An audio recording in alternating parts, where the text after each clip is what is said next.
Hey everyone, and welcome to another Sasquatch Theory Bigfoot interview. On this podcast episode, we have Eileen from Alabama, and she wanted to share her Bigfoot encounters and experiences that she's had throughout her life.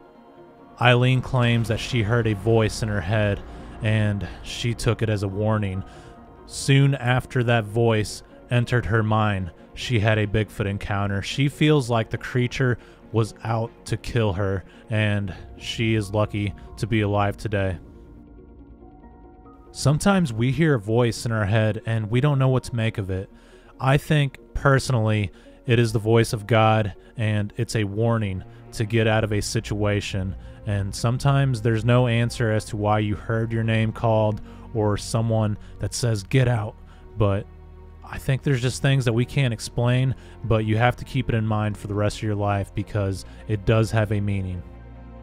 You hear a lot about mind speak in the Bigfoot community, and for many years I always thought it was paranormal, but now that I've done more research on the subject, Bigfoot is paranormal. It is something supernatural, even though they are flesh and blood and they're living out in the forest.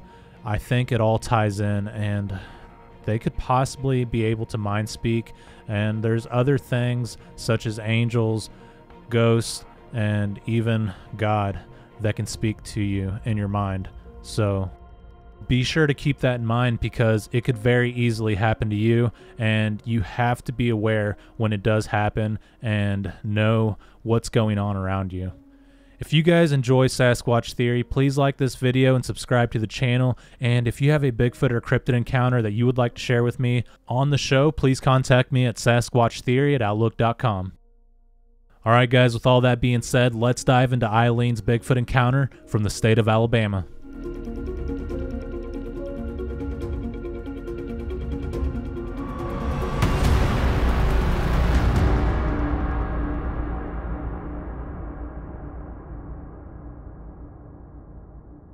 All right, Eileen, welcome to Sasquatch Theory. How are you doing today? I'm very well, thank you. And you? I'm doing excellent. Thank you so much for asking, Eileen. Eileen, if you would, tell me a little bit about yourself briefly, kind of where you're from, and your encounters and experiences from the very beginning, please. Okay, I was born into a very large family in southern Alabama.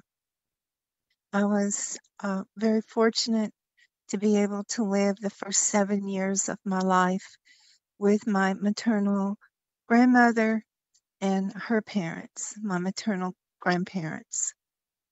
It was a magical life for a little girl out on a big 600-acre farm. I climbed trees, rode horses, went barefoot. I had huge 3 meals a day set farm to table. We were poor, but I didn't know that because we had plenty to eat. All my dresses were made by my grandmother and my elder aunts and elder cousins. I was very accustomed to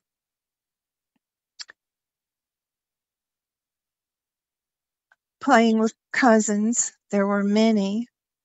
When my great-grandfather died, he was 92, I was 14. He had 64 grandchildren, 22 grand and 42 great-grandchildren, which I was one of. And those all came from 10 children. They had 11 children, but one died when she was 3 from something that they called consumption. We were Methodists. We went to church on Sundays. He was a deacon in the church. He had 5 sons with my great-grandmother. They all went to war in the Second World War, and they all survived and came back. I have 4 children of my own. My grandmother was born in 1910. She died January 25th in 2005. She was 95 years old. And she was like my first mother. My mother had me when she was 19, so she was young and busy and working, and I was raised by my grandparents there. And this farm is where my experience happened with Bigfoot. I guess I was about 6 years old. It was a warm summer day. My uncle and his wife had stopped by to visit after church. My uncle and my great-grandfather were in the front room talking. My aunt and my grandmother were in what they call the cook room. They didn't call it kitchen back then.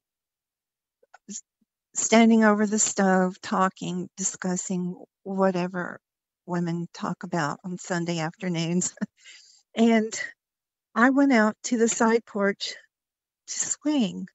One of my favorite things to do, besides sneak to the barn, jump out of the barn loft into the hay wagon, was get the swing going as high as I could and then jump out, creating that sensation of flying. I was in the swing, and some movement to the left of me caught my attention. It was on the pathway that led from the house to the barn. There was a large, dark brown colored, hairy man that had stepped onto the path and was walking towards the house, towards me. I was in a little bit of shock, I guess. I just kept sitting there, the swing going up, back, up, forward, backward. I couldn't move. And I became aware of voices around me. I could hear them in my mind, but not like you and I hear each other right now. And they were yelling for me to run. And whoever it was knew my name. They called my name, kept telling me to run, jump and run. So I snapped to. I did jump out of the swing. I ran through the house, yelling for my grandmother. I ran up to her, pulling on her apron. You've got to come. There's a big hairy man. He's trying to get me. So she reluctantly went out to the side porch. She looked around, said, "There's no one here. It's your vivid imagination again," it was a joke in my family. I was always telling my family I saw things that no one else saw, so they just said I had a vivid imagination. But he was there. He looked very menacing. He got about as close to me as the length of a semi 18-wheeler, maybe a little less, before I snapped out of it, jumped from the swing, and ran in the house. I was terrified. And what bothered me even more than thinking this evil, monstrous, giant thing was coming to take me was that my grandmother did not believe me. I was crying, very upset. She didn't believe me. So I went back in the house with her and climbed on my great-grandfather's lap and sat there in his arms for a little while. And I don't know if it was before that time. I think it was before that happened. My great-grandmother died when I was 10. She was like 87 or 88. For all of my life, she was battling cancer, so she was bedridden. And she would call me over to her and she would tell me stories or ask me to fetch little things for her. One day she called me to her bedside. Her bed faced the open screen door, so she could lay in bed propped up and look out at the day going by. And she said, "Look through the screen door and tell me if you see gorilla men in those pine trees.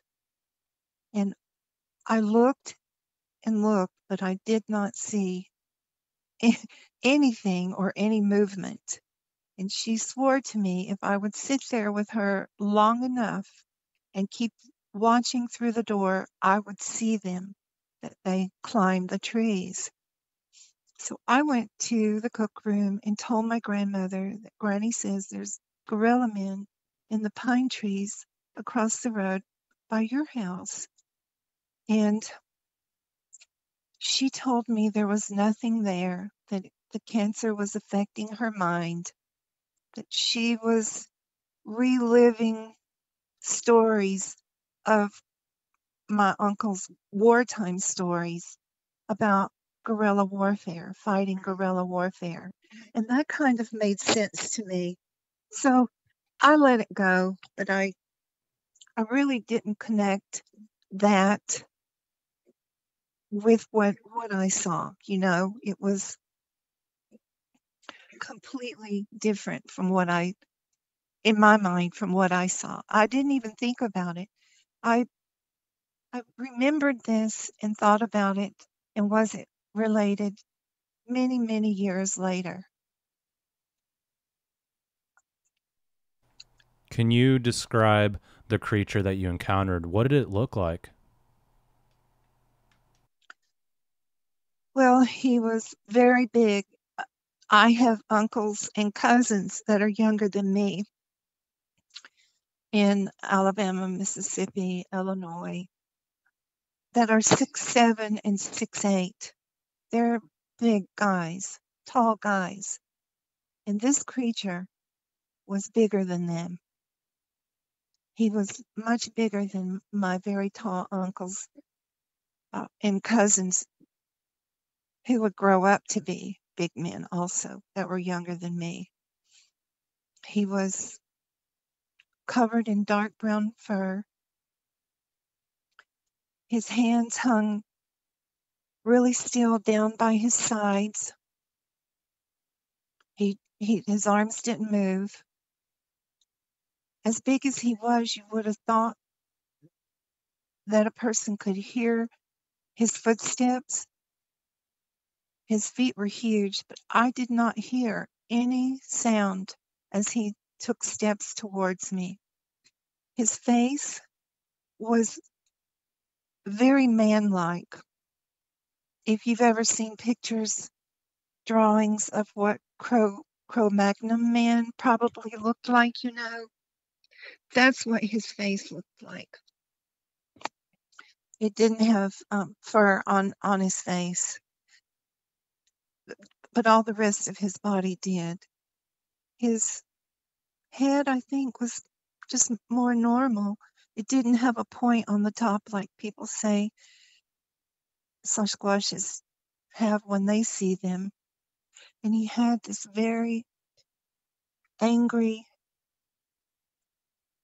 menacing look in his eyes. Just a whole energy from him.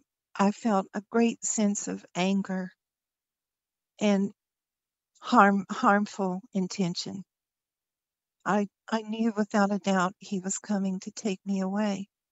And he got pretty close to the porch. And I have a drawing of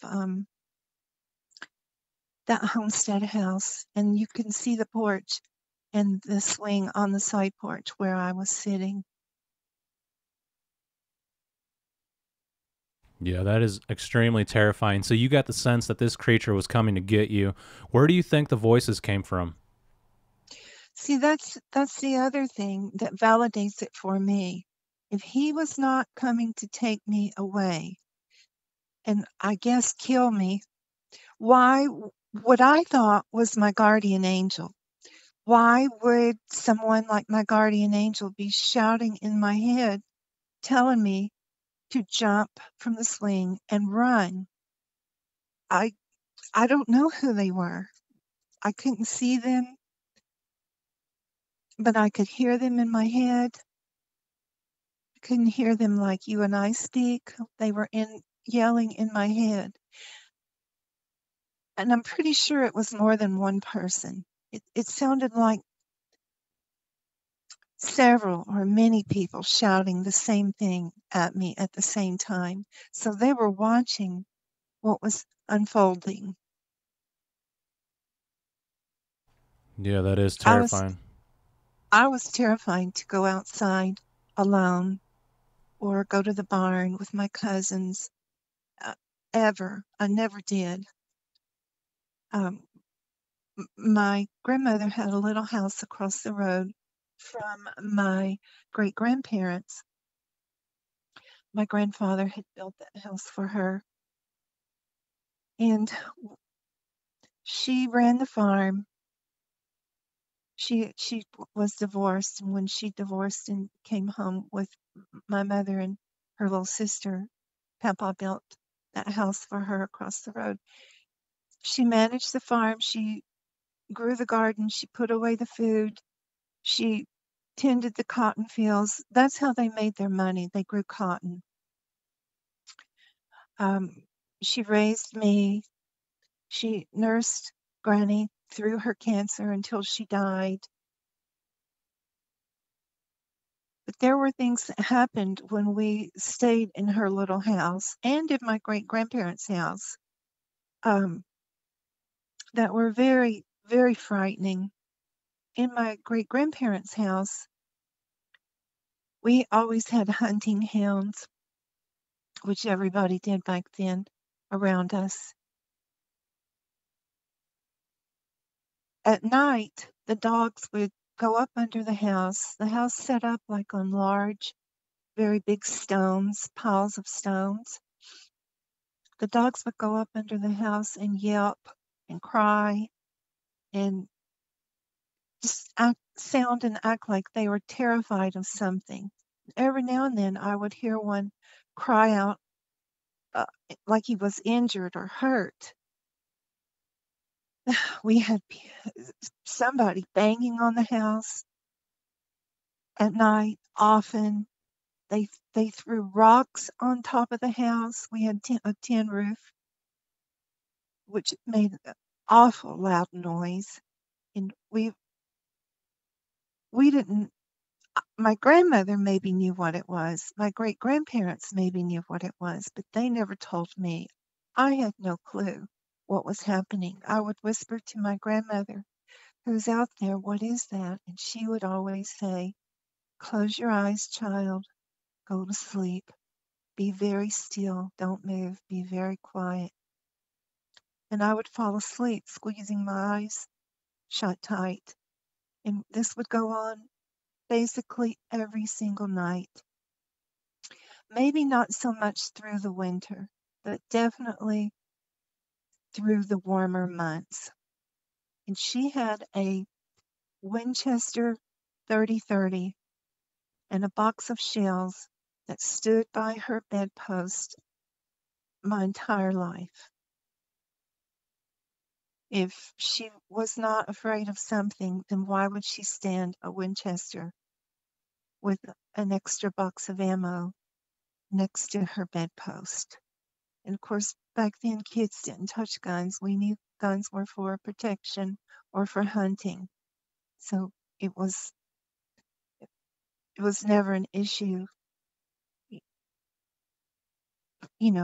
scary situation that I would touch her rifle. I knew she hunted with it. As far as I know, she never used it at night to scare anything off.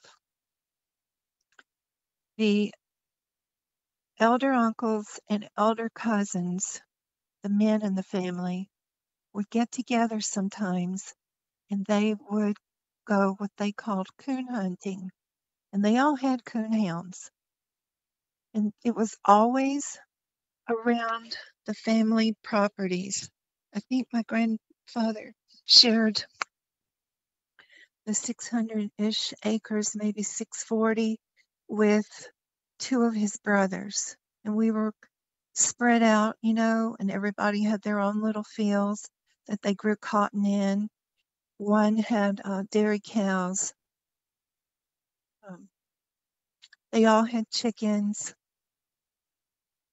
and they all had pigs too. That was the other farm animal. Of course, they had mules that they plowed with.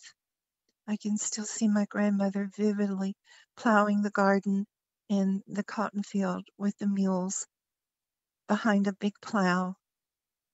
Uh, and the mules were just huge to me. It's one reason I remember them so well. But um, these coon hunting elder men in my family would take their dogs out at night, and I would fall asleep listening to these hounds running around the property way off in the distance. But I never heard a gun fire. I don't think I did. And they would stop by in the morning to tell my grandfather how things went. Of course, I would run outside and ask them, "Where's the coon? Did you get a coon?" And they would almost always say, "The dogs got it," or "No, we didn't get anything. No, the coon got away." So I think it's possible, and this came to me many, many years later. In fact, more recently, since I started talking to other people about this, the Sasquatch was coming to take me out of retaliation for the elder men in the family harassing them with their coon hounds, with their hunting hounds. That's one prognosis that I came up with. Why? What other reason would he have for wanting to hurt me unless they had really disrupted their area that they stayed in? And after they did that, it seemed like some of the activity, the banging on the house, the dogs crying in fear and pain, um, rocks being thrown, it would subside a little bit. I I don't know if that's the case. I can't swear to it. I'm remembering from a child's mind.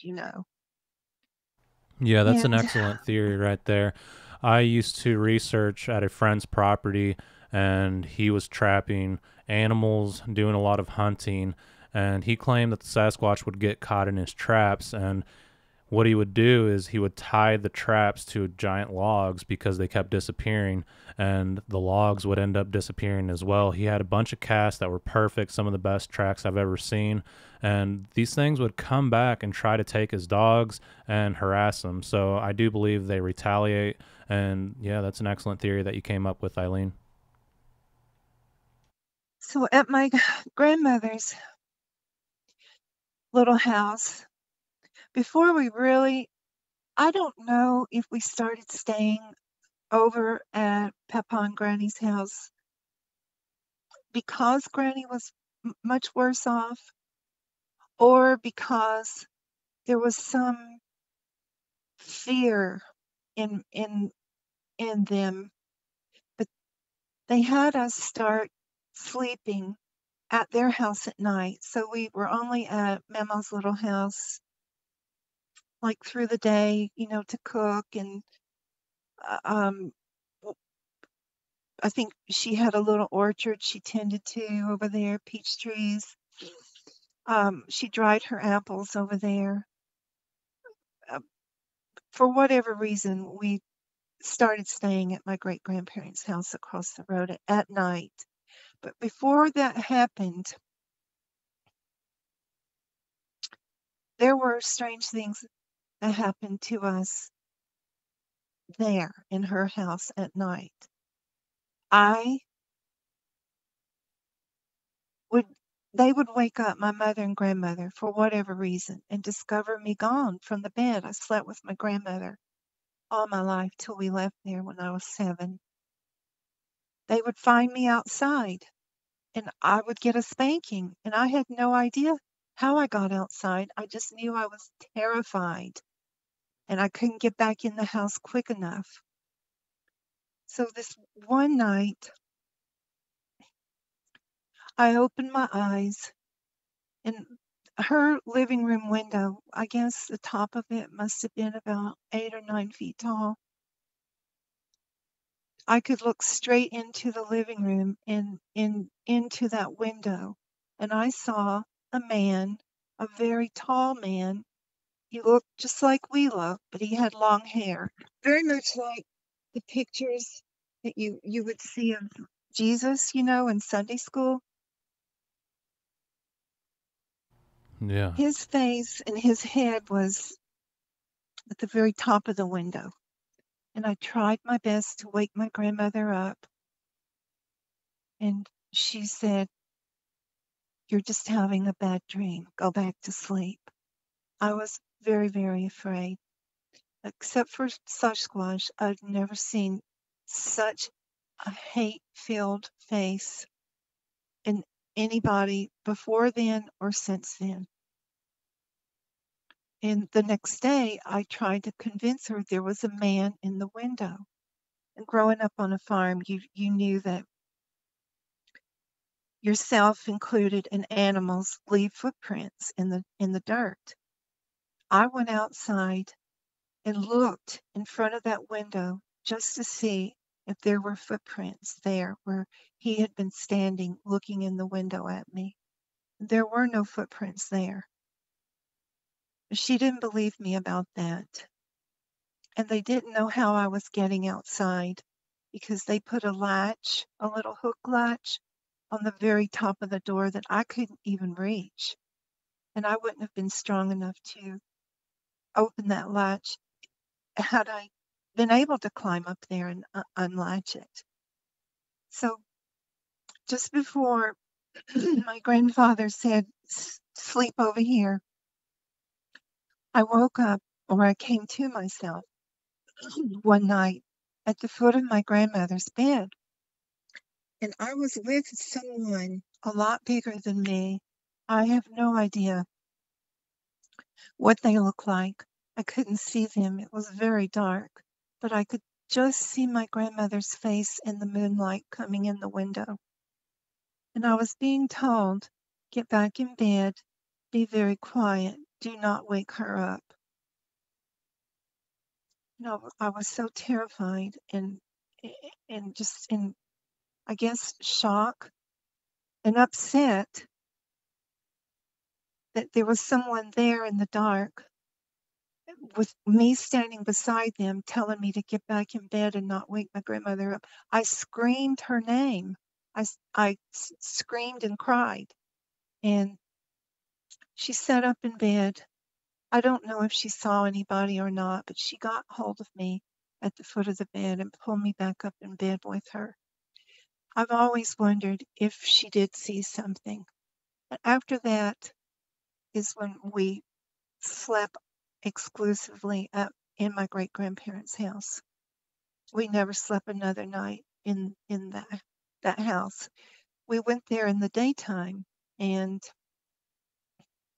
family that visited, like if someone died and family came in from all over, they would stay in my grandmother's little house. And after we moved away, when I was 7,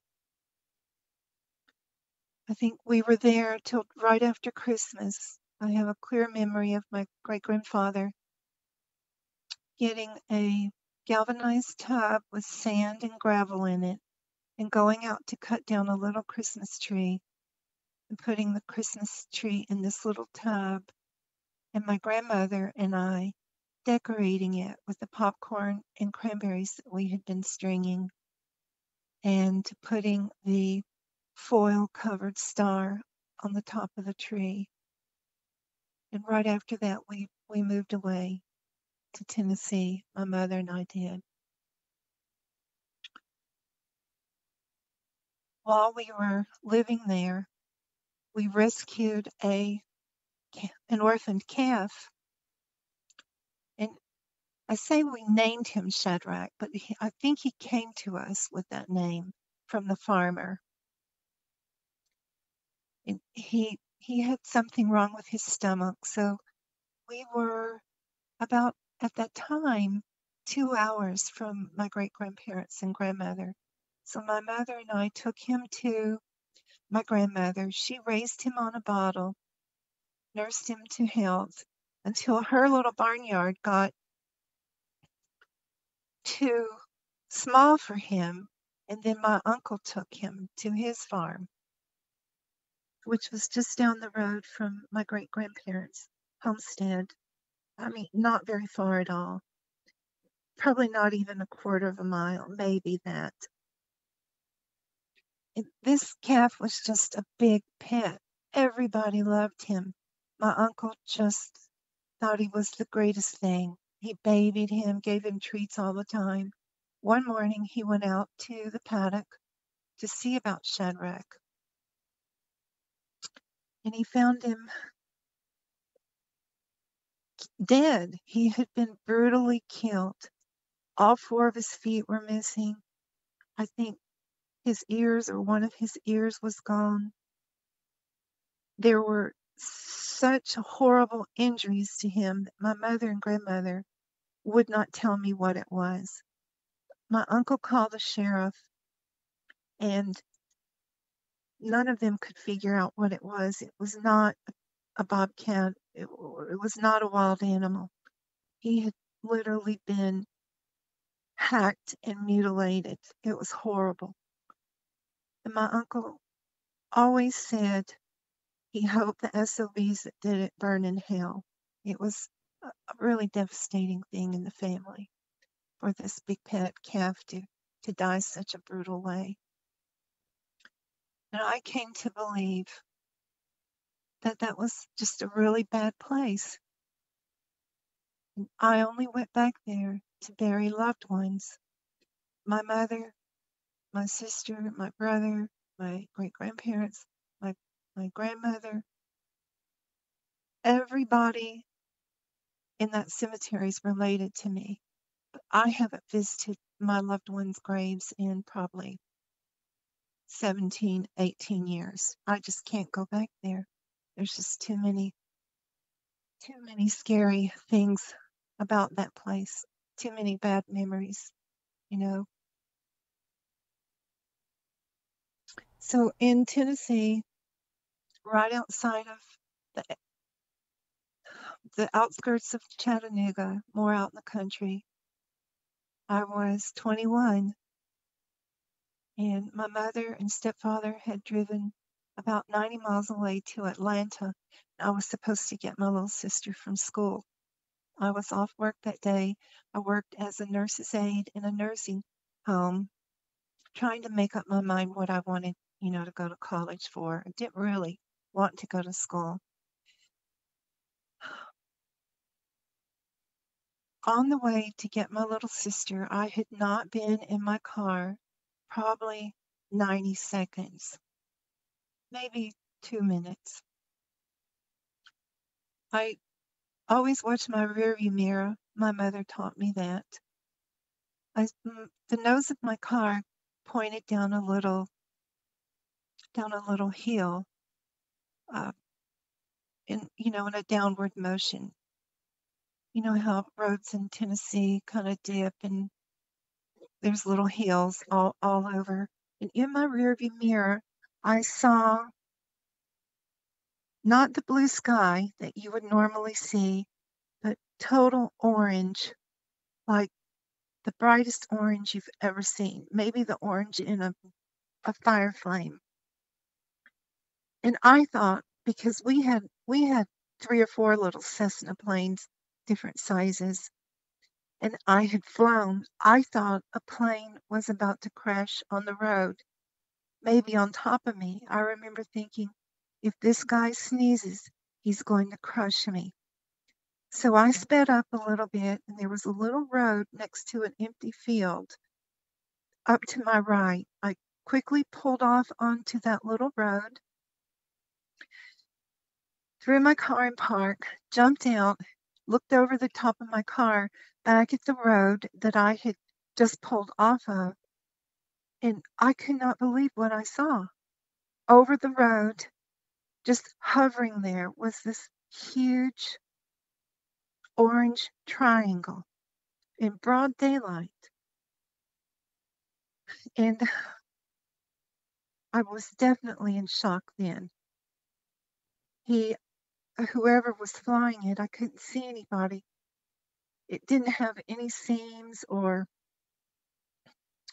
windows, nothing. It was all perfectly smooth. They turned the nose of the triangle towards me, and they pulled up in the air, hovering very slowly right in front of where I was parked, and just hovered there for, maybe 30 seconds, maybe longer, looking at me, looking at them. And then the machine, whatever it was, crabbed ever so slightly, backed up, and then just shot away to the east faster than anything I had ever seen in my life. And I'd been around planes. I grew up watching the Blue Angels fly, do all their stunts. This was faster than any plane I had ever seen in my life. It just vanished. It just, there's no words. And no one believes me, but I know what I saw. And it was real. I didn't know what it was. I really didn't even know what a UFO was then. I remember my stepfather saying that strange things happened in the skies because it was the Russians spying on us, that they were responsible for everything. So I knew about satellites, and that was it. But those are pretty much the odd things that happened to me as a kid. I have had rocks thrown where I've lived the last many years, 3 decades, when I would take my kids out hiking in a nature reserve along the river. One time, something threw pebbles, not at us, but near us. And it was closing time for this reserve was at sundown. There was no one there. I have no idea who threw the rocks. I couldn't see anybody, but they did it several times. We had stopped to rest on a little bench because it was all uphill, walking back to the lodge from the river. And I told my kids, come on, we need to go. We need to get back to the car and leave. But I've not really had any out of the normal experiences here in the state where I live now, except for the rocks being thrown by the river. And sure enough, when we got back to the parking lot, our car was the only car there. And when I saw the orange triangle outside of Chattanooga, I was a little bit late getting my little sister. She was the only kid left. She was standing in front of the school waiting on me. But I don't have any recollection of missing time or anything happening to me ever. Okay, thank you very much for sharing your encounters and experiences. And I find it interesting that you had a Bigfoot encounter and later on in life in Tennessee, you witnessed this triangle craft. Do you feel like there's some sort of connection between the cryptid encounters and the UFO? Well, I figured you would ask me that. And let's not forget the pet calf. The cemetery, my uncle's farm, my great-grandparents' homestead, you can almost see the cemetery from those two places. And there's an elder cousin that lives in between. So Bigfoot, a cow being brutally murdered and killed and mutilated, I think that's connected. The Orange Triangle in Chattanooga. I've wondered. I've even tried to talk to people, get them to maybe help me find a place for my mind to be about this, because they knew so much more from talking to so many people. Like about 20 years ago, I completely stopped going to church because preachers just don't tell you the truth about things. They omit and leave so much out. You can't trust them. And I knew that I knew better than what they teach you in church. I just didn't know how to put it all together in my mind. So I read Sitchin's books, and then I called him. I talked to him twice on the phone, and he couldn't give me any answers. I think he did say that it is probably the Watchers.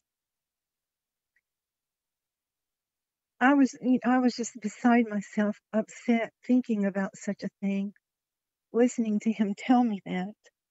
He was in New York then, he died from a heart attack, I think, in New York.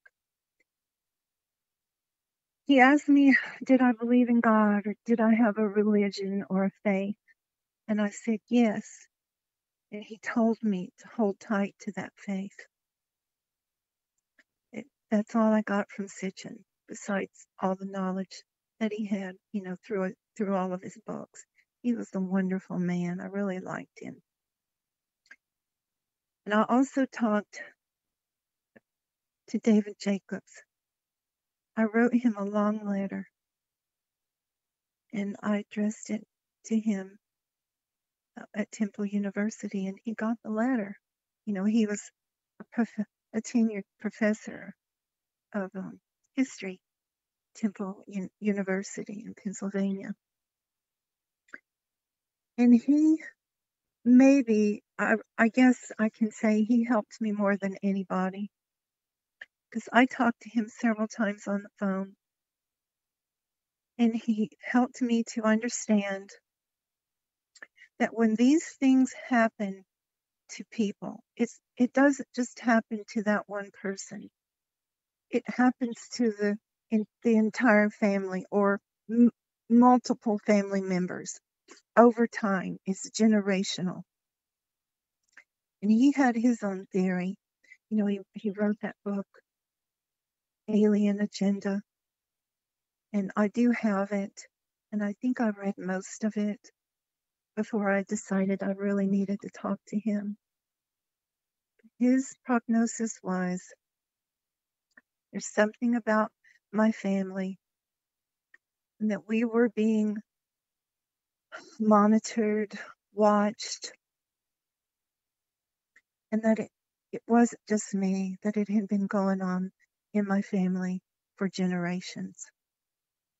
That didn't make me feel a lot better, but it gave me a little bit of a picture. But, because you always think, why me? Why is this happening to me? Why is this around my family, our home, where we live? Why does it seem to follow me when I move state to state? And after that, I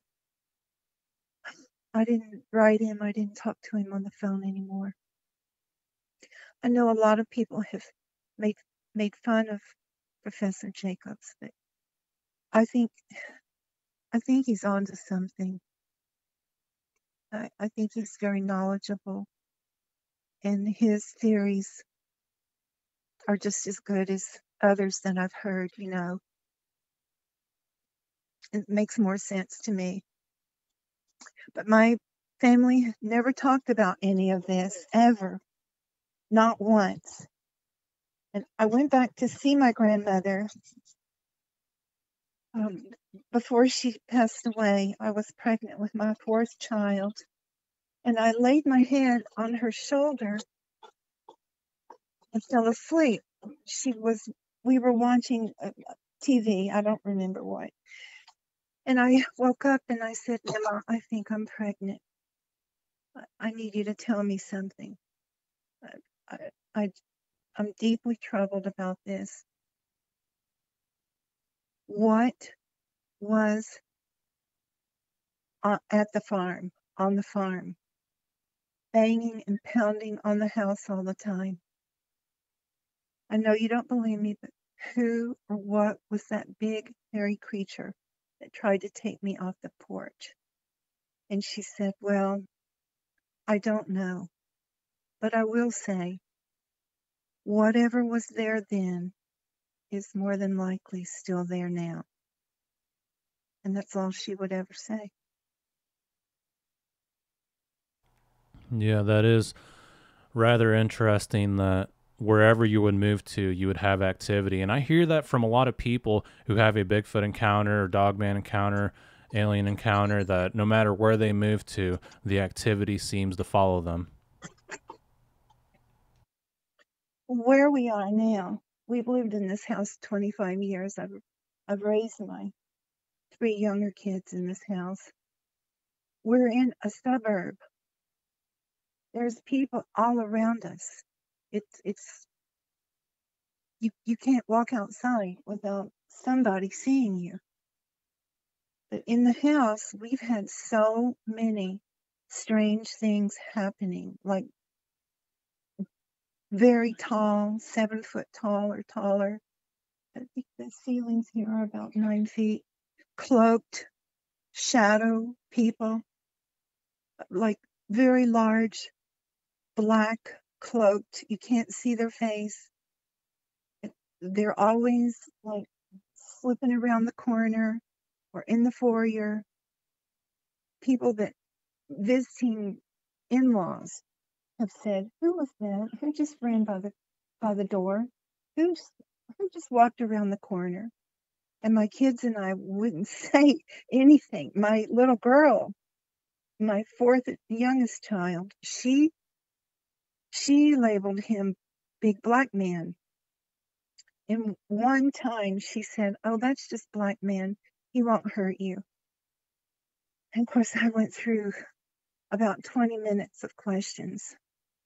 And I just told the visiting family there's no explanation for it. It's just the back of the house faces southeast, the front of the house faces the west, northwest.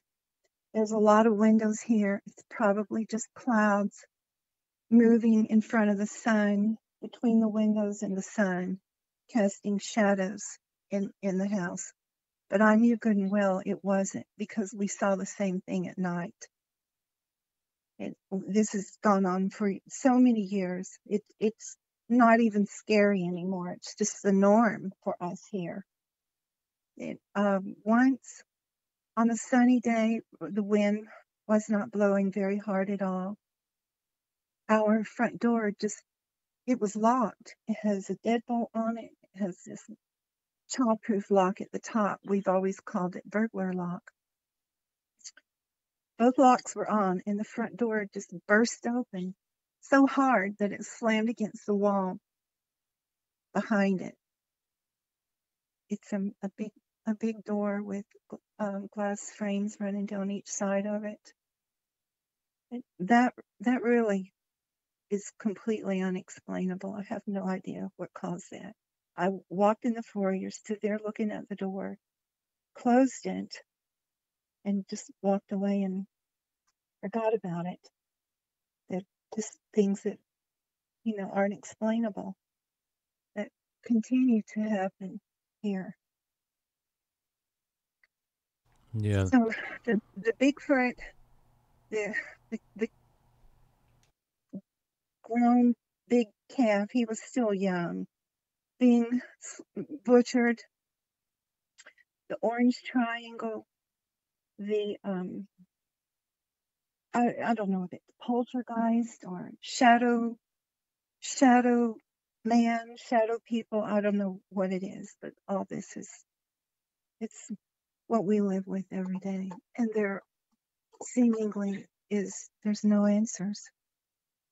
Only other people that have the same things happen to them with no conclusion, no resolve. That's kind of hard to live with. Yeah, absolutely. I've spoken with many people about Bigfoot encounters and what they think they are, and no one really seems to know what's going on, especially the people who have encountered these things, seen them face to face, and have had multiple experiences in their life, and no one can really come up with what's going on. What do you think they are? I thought you would ask me that. I don't think they're from this world, Miguel. I really don't. I, I don't. They look like they're flesh and bone to me. You know, once you see it, you just never forget, especially when you think it's trying to take you and kill you. It was just a miracle that I wasn't taken, thanks to whoever, was in my mind yelling at me, protecting me. I don't believe they're from this world. Yeah, I get And the I do same think feeling too. I do think they're connected though to um the aerial phenomena like I saw in Chattanooga. I think they're connected somehow. I wish it hadn't happened to my family. You go through your life thinking, why me? Why us? But there's so many people that this happens to. I know that I'm not alone. Except for my children, no one, which I don't say very much about this ever. My children believe me. Except for them, everyone that I was connected to, family wise, is gone. They've all passed away. My mother, my sister, my brother, they all died really tragic deaths, very young. Mama was 40, my brother was 36, my little sister was 23. I do have a little bit of survivor's remorse, but I hope they're at peace. They don't have to go through what I've what I've gone through, and maybe will continue to go through. One of the reasons, you're actually the first person I've talked to about this since David Jacobs. One of the reasons I became afraid, I told you I was afraid to talk. Just when I wrote him this letter, and I talked to him a couple times on the phone, I actually had people come follow me. Men, always men. I homeschooled my two youngest kids, preschool and kindergarten. So I never left the house, ever, except to go to the grocery store.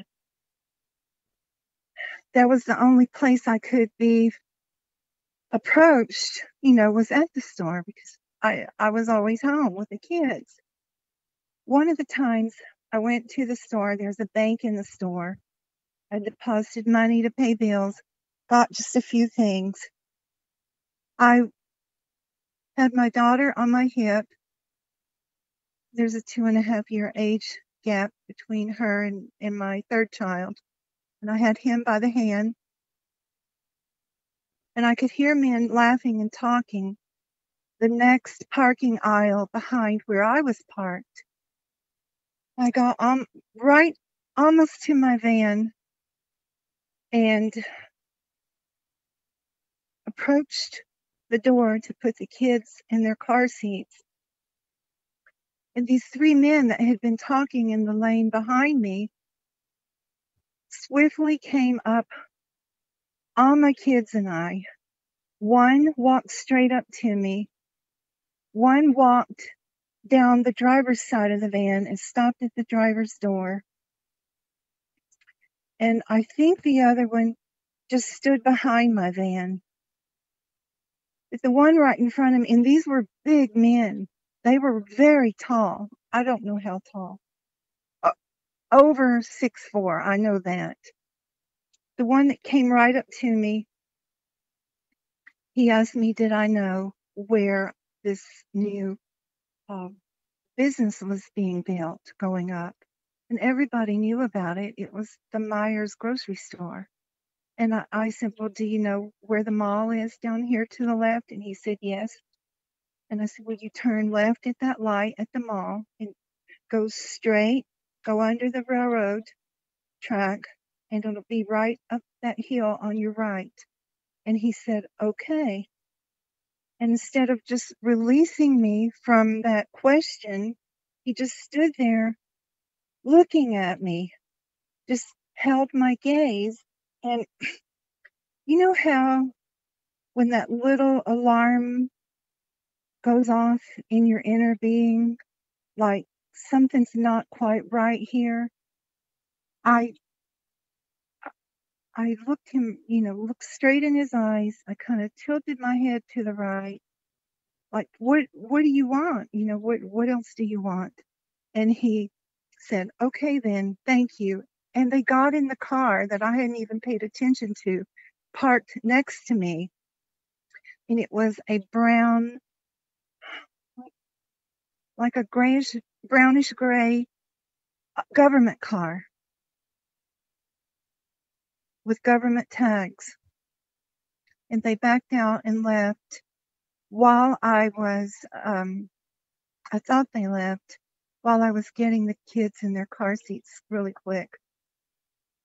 And I noticed that they were behind me when I pulled out of the grocery store parking lot.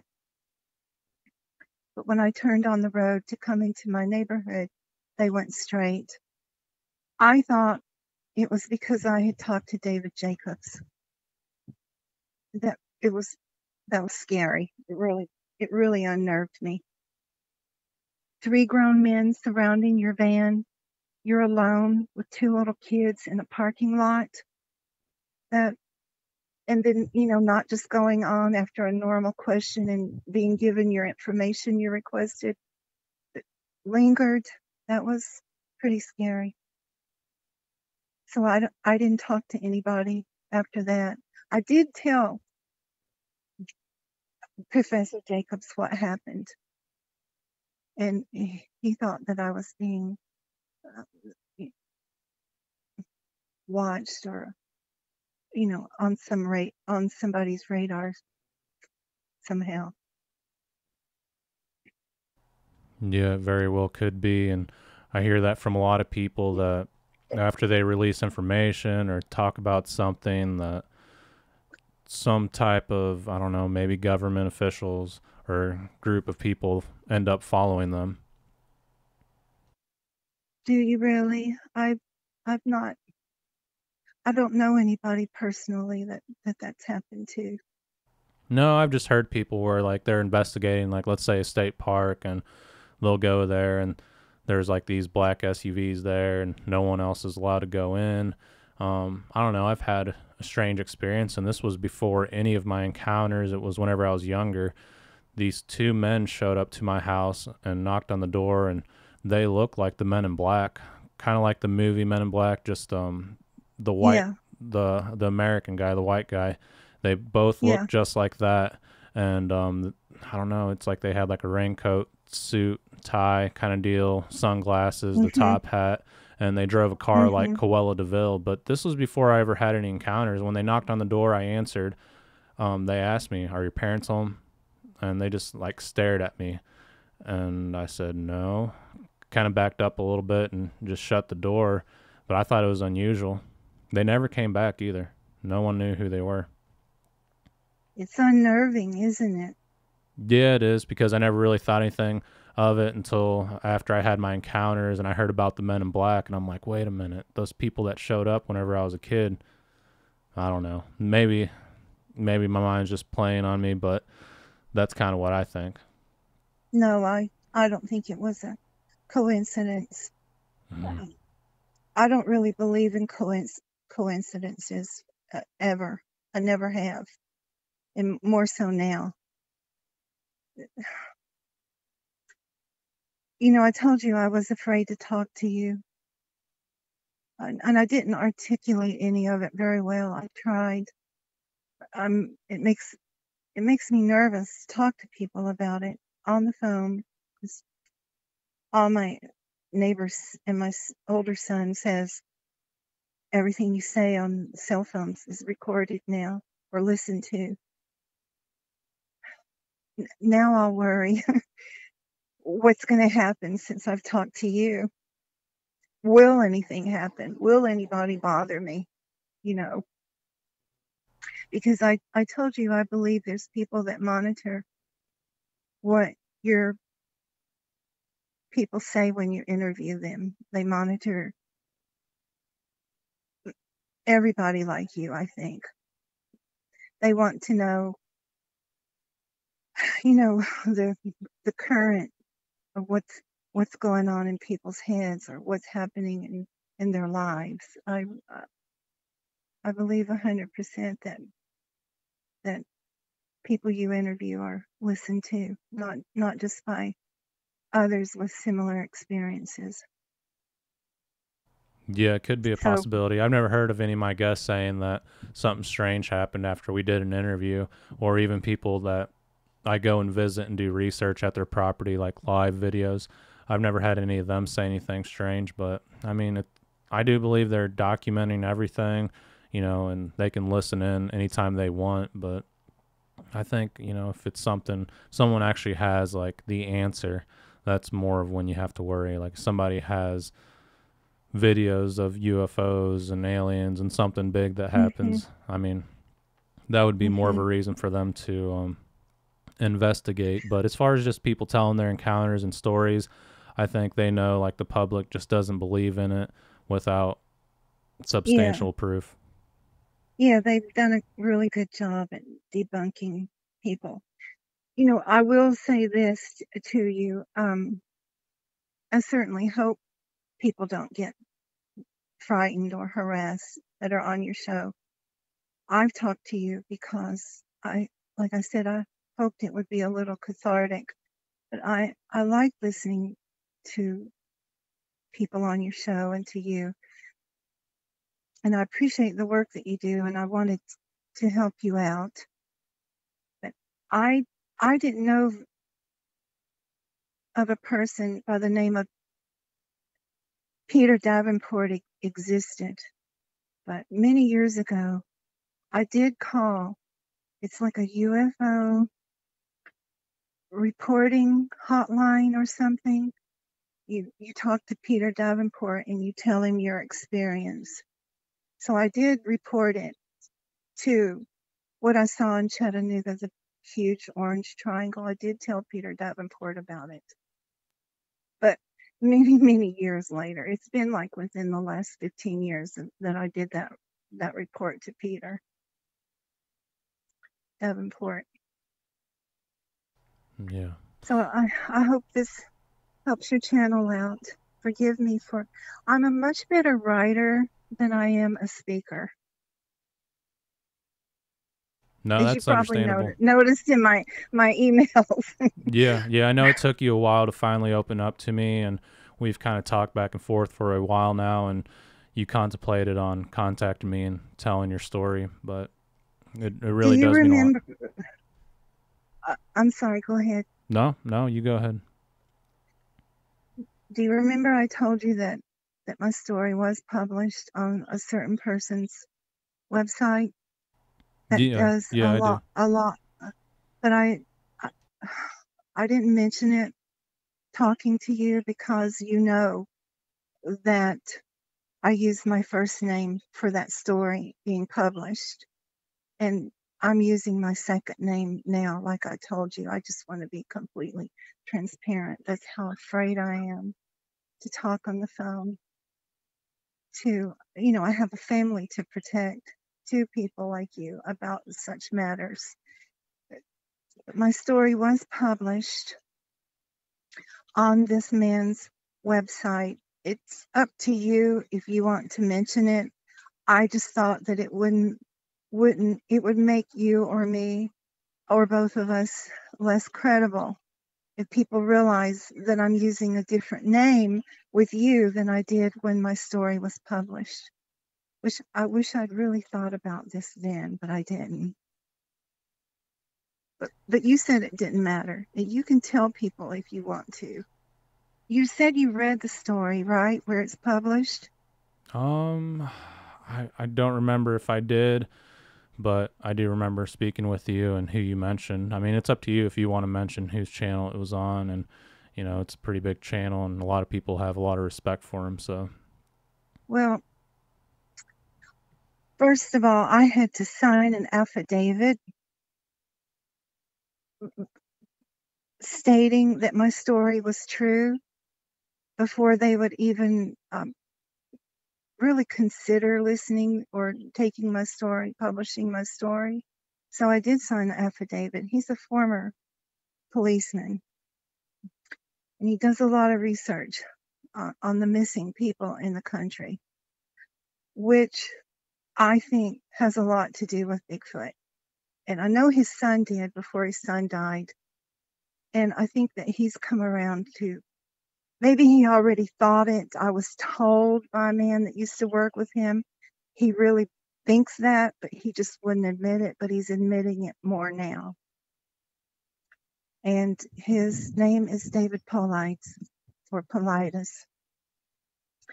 People pronounce it differently. My story is published there under his Bigfoot section. And the title of the story is Sighting from a Porch Swing. okay. The man that used to work with him dictated my story. And he's older. He's in his 80s. He was like in his early 80s then. And he misspelled a lot of words. I don't want people to think that I don't know how to spell. But he did the best that he could. And they can go there, and so can you, and read the story. I'm sure I said more writing it out